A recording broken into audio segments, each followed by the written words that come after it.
అలా కాదు సార్, ఇంకో మాట చెప్పండి సార్ అన్నాను. లేదమ్మా 50,000 అవుతాయి, 12 మంది పంతులు పూజలు చేయాలి, బోళ్ళంత ఖర్చు ఉంది అని చెప్పేసి ఆయన అంటే, లేదు సార్ ఇంకో మాట చెప్పండి సార్ అంటే, లేదు 50,000 అవుతాయి అన్నాడు. ఇవన్నీ అన్నది ఏదో ఒక మాట చెప్పి బయటకు వచ్చేయాలి. అప్పుడు ఏం చెప్పానంటే, సార్ నేను దేవుడు నమ్ముకున్నాను సార్ అన్నాను. అనగానే ఆయన నోటంలో వచ్చి మాట ఏంటి తెలుసండి, చెప్పో బయటికి అన్నాడు. ఏ సార్ అంటే, బాబు బయటికి పో అన్నాడు. కాదండి ఇంకో మాట చెప్పండి అంటే, మీ పాస్ గారు ఏం చెప్తే అది విను, నువ్వు బయటికి పో అన్నాడు. కాదు సార్ ఇంకో మాట చెప్పండి సార్ అంటే, బాబు మేమేం చెప్పినా నువ్వు వినవు, మీ పాస్ గారు ఏం చెప్తుంది విను, బయటికి పో అన్నాడు. సరే బయటకు వస్తా. ఇక్కడ ఒక విషయం గమనించండి, నేను ఎవరిని కించపరచట్లేదు, ఎవరిని హేళన చేయట్లేదు. జాతకమే నిజమైతే, ఇప్పుడు మనకు ఒంట్లో బాగోలేదనుకోండి, ఒక హాస్పిటల్కి వెళ్తాం. ముందుగా వాడు 3 రోజులు ట్యాబ్లెట్స్ ఇస్తాడు, తగ్గలేదనుకో టెస్టులు రాస్తాడు. ఆ టెస్టులో సమ్ ప్రాబ్లం ఉందని చెప్పేసి ఆ యొక్క టెస్టులో వస్తుంది. ఆ ప్రాబ్లం వచ్చినప్పుడు మన మనసులో ఏమనుకుంటామంటే, ఈ డాక్టరు బాబాయ్ ఈ ప్రాబ్లం ఉందని చెప్తే నేను ఎంత బాగుంటే ఈ డాక్టర్ అనేడు నాకు రోగం ఉందని చెప్తాడని చెప్పేసి మనం ఏం చేస్తామంటే సెకండ్ ఒపీనియన్కి వెళ్తాం. సెకండ్ ఒపీనియన్కి వెళ్తే అక్కడ కూడా సేమ్ ఈయన ఏదైతే ప్రాసెస్ చేస్తారో వీళ్ళు అదే ప్రాసెస్ చేస్తారు. అప్పుడు ఇక్కడ ఏ రిపోర్ట్లో ఏ రోగం వచ్చిందో ఈ రిపోర్ట్లో కూడా అదే రోగం వస్తుంది. ఎందుకని మన ఒంట్లో రోగం ఉంది కాబట్టి, అది నిజం కాబట్టి అది రోగమని వస్తాయి. జాతకమే నిజమైతే. ఒకడేం చెప్పాడు, నేను 20 సంవత్సరాలుగా చనిపోతానని చెప్పాడు. రెండోవాడి దగ్గరికి వెళ్ళినప్పుడు అది మొట్టమొదటి అనవలసిన మాట ఏంటి, అరే బాబు నువ్వు 20 సంవత్సరాలే చనిపోవాలి, నువ్వు ఎలా బతుకున్నావురా అని అడగాలి. కానీ ఆయన ఏమన్నాడమ్మా, 12 మంది పంతుళ్ళు, 41 రోజు పూజలు, ఒక అడిచేత్తో పెళ్ళి, 50,000 అవుతాడు. జాతకం నిజమంటరా చెప్పనమ్మా. మరి ఇప్పుడు నాకు 40 సంవత్సరాలు, నాకు ఇంకా అంటే 20 సంవత్సరాలు చనిపోతానని ఒకటి చెప్పాడు. నేను 20 సంవత్సరాలు బతుకున్నాను అంటే నేను దెయ్యం వచ్చి మాట్లాడుతున్నాను మీతో. మరి జాతకం నిజమంటరా? ఇంకా మన మూఢనమ్మకాలతో మూలాలతో ఎందుకు ఒకసారి ఆలోచించేయండి. అలాంటి మూఢనమ్మకాలు ఉంటే ఈరోజే ఆ మూఢనమ్మకాలు తీసివేయండి. ఎందుకంటే దేవుడు వాక్యం తెలియజేస్తుంది, నీ హృదయం ఎక్కడుంటే నీ హృదయమే ఆలయం అని చెప్తున్నాడు. నువ్వు ఎక్కడుంటే నేను అక్కడే ఉంటాను అంటున్నాడు. కానీ మనం ఏం చేస్తున్నామంటే వాస్తని, ఈశాన్యమని, అదని ఇదని చెప్పేసి ఇంకా మనం క్రైస్తవులుగా ఉండి కూడా మనం ఇంకా కూడా ఏం చేస్తున్నామంటే వాస్తులు నమ్ముతున్నాం అండి. ఇంకా క్రైస్తవులుగా మనం ఉండి మరి లోకానికి మనకి సంబంధం ఏముంది, వాళ్ళకి మనకి తేడా ఏముంది? ఒకసారి ఆలోచన చేయండి. జాతకమైన నేను 20 సంవత్సరాలు చనిపోతానని చెప్పాడు. రెండవ దగ్గరికి వెళ్ళినప్పుడు చెప్పాలి కదా, ఒరే నువ్వు 20 సంవత్సరాలు చనిపోయి ఎలా బతుకున్నారో అని. కాబట్టి అలాంటి మూఢనమ్మకాలు ఉంటే తీసివేయండి. ఈ విషయాలన్నీ తెలుసుకున్న మా పాస్టర్ గారు ప్రతిరోజు కూడా మా ఇంటికి వచ్చి మరి నాకు దేవుడి మాటలు తెలియజేస్తూ, దేవుడి యొక్క వాక్యం తెలియజేస్తూ, అలాగే దేవుడి యొక్క ప్రేమ తెలియజేస్తూ, నేను నా సేవకుని ఏ విధంగా పూజిస్తానంటే దేవుని తర్వాత దేవుడిగా పూజిస్తానండి.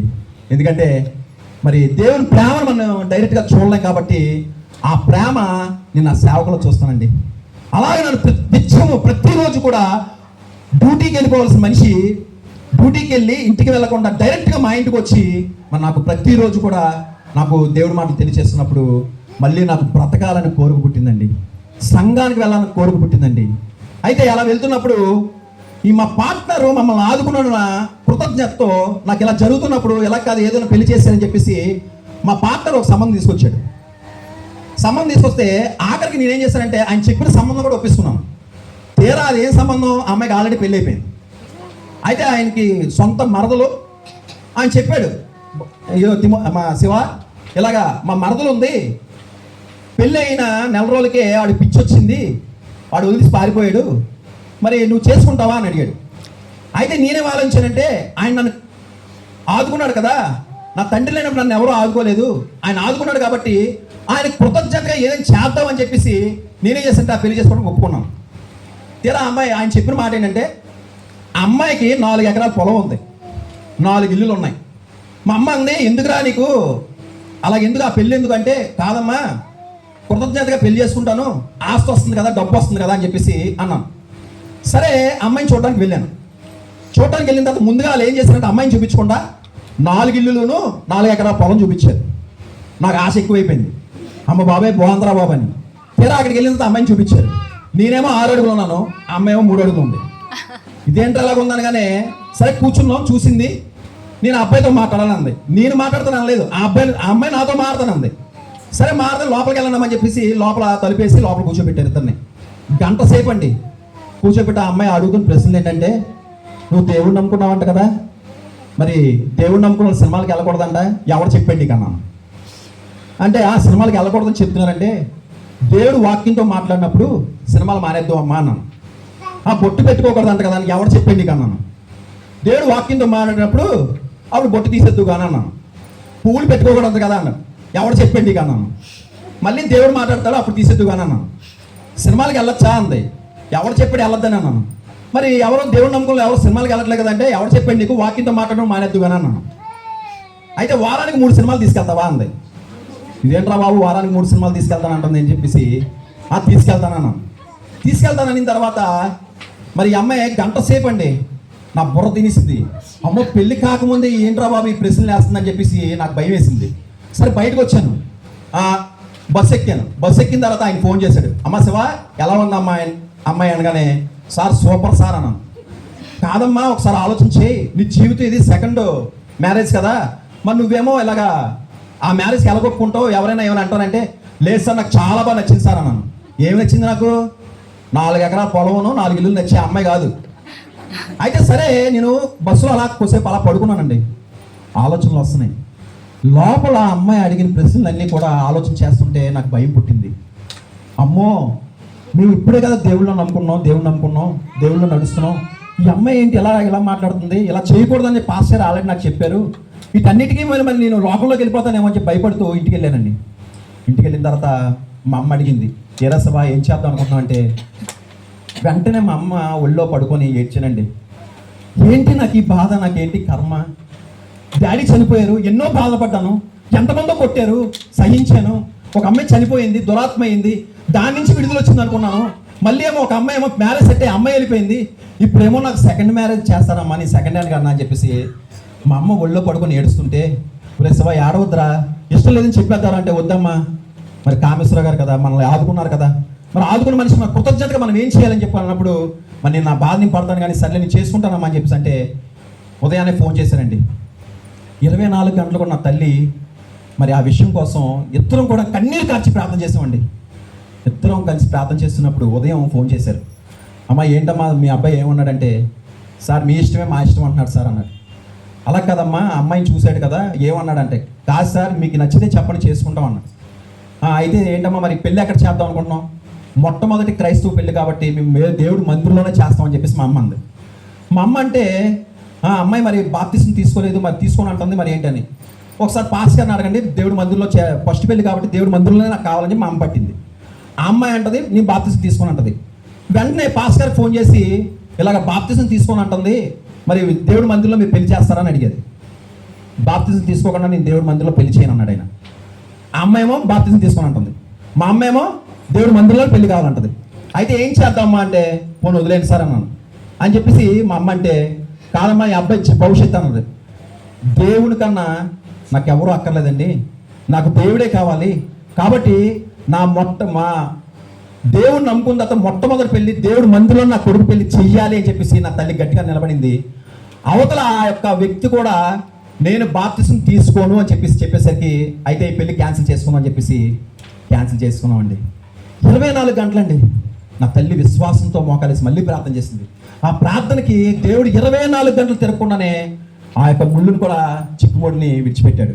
అయితే 3 దినాల ఉపవాస కూడుకులు ఏ విధంగా అయ్యగారు మీకు పెట్టారో అలాగే మా పాస్టర్ కూడా 3 దినాలు ఉపవాస కూడుకులు పెట్టారు. ఒక పాస్టర్ వచ్చారు, ఆయన వచ్చి మరి ఈ రోజు కూడా నా సేవకుడికి మరి ఏం పని ఉన్నా సరే, నాకు ఎంత పని ఉన్నా పక్కన పెట్టి ఆయన ఫోన్ చేయగానే ఆయన దగ్గరికి వెళ్ళి పరిచయం చేస్తాను, ఏం కావాలంటే అది ఇస్తాను.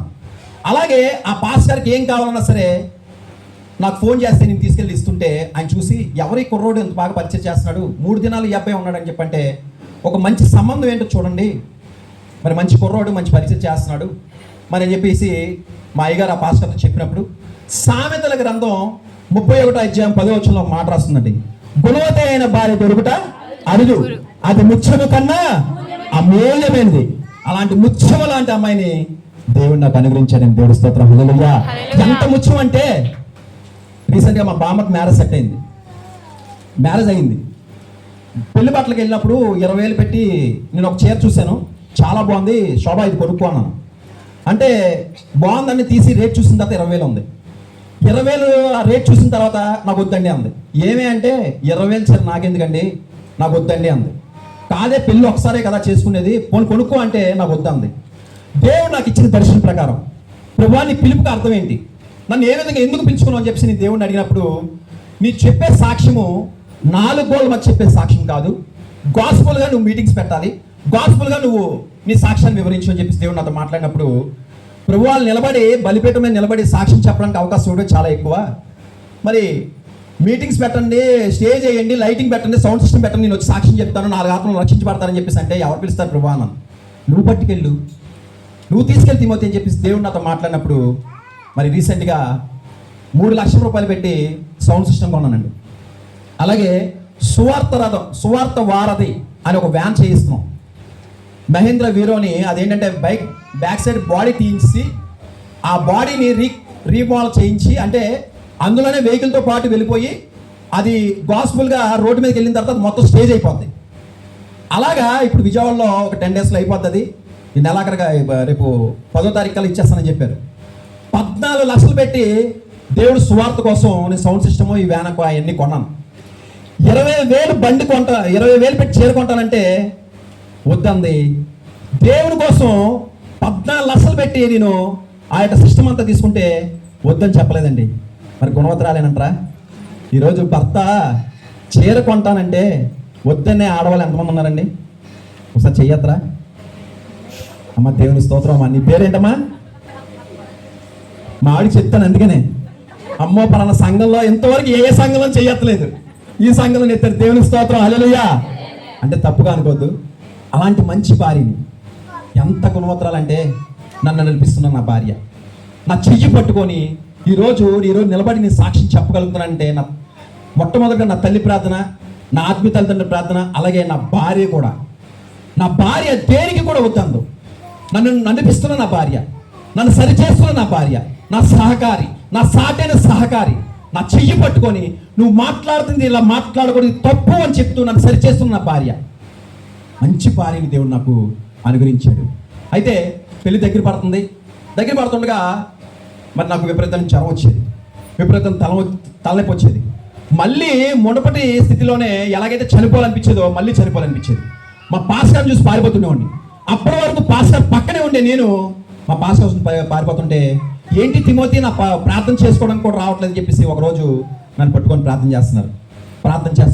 చేస్తుంటే ఆ దురాత్మ మాట్లాడుతుంది, శివంటే నాకు ఇష్టం, శివంటే నాకు ప్రాణం, ఇంతకు ముందు సంబంధం నేనే తీసుకెళ్ళిపోయాను, ఈ సంబంధం నువ్వు ఎలా చేస్తావో చూస్తాను మరి అని చెప్పేసి ఈయన చంపేస్తానని చెప్పేసి ఆ యొక్క దురాత్మ అంటుంటే మా పాస్టర్ ఒకటే మాట అన్నారు, శివ కాదు యేసు బిడ్డ, యేసు రక్తంలో కడగబడిన బిడ్డ, శివ ఎప్పుడో చనిపోయాడు, ఇప్పుడు తిమోతి నువ్వేమీ చేయలేవు అని చెప్పేసి దేవుడు మందిరం కింద ఒక రూమ్ ఉంటే తెల్లవారులు అండి నా ఆత్మీయ తల్లిదండ్రులు ఇద్దరు కూడా నా కోసం కన్నీరు కార్చి ప్రార్థన చేశారండి.